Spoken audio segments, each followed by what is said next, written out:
Sure, with an e-bike, you can pedal it around and sweat less than on your regular bike, but what's inside of it? Let's find out how these machines speed up your roll.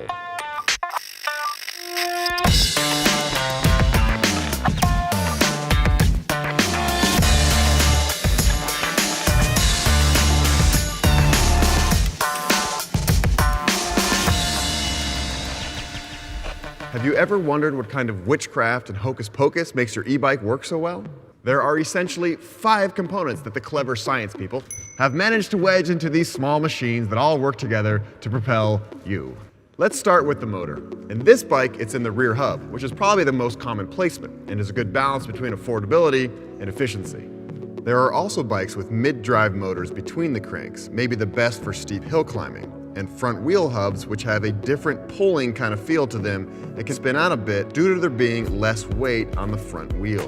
While this bike has a 250 watt motor, which is at the lighter end of the spectrum because it's a lighter bike, up to around 1,000 watt motors are available on bikes designed to carry much more cargo. Now this is my favorite bit, the torque sensor.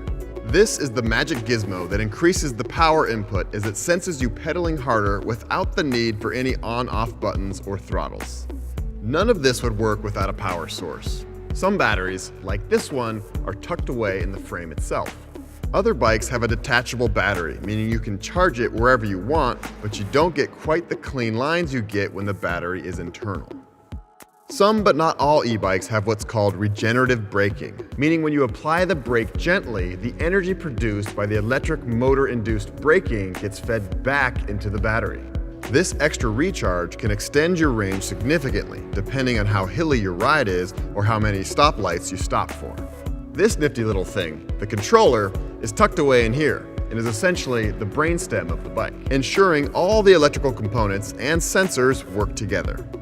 This unit controls other technology like automatic lights and wireless connectivity, changing riding modes and interfacing with apps on your cell phone. There's also a fob, which can activate the bike via the controller's proximity sensor. Lastly, it's not a great idea to put a whole bunch of power and weight on a regular bike frame that's not really designed for it. That's why good quality e-bikes like this one have a frame that's been designed specifically for these electrical components, with weight and increased speed taken into account. For more bike tips and tricks from Pure Cycles TV, click the link to subscribe.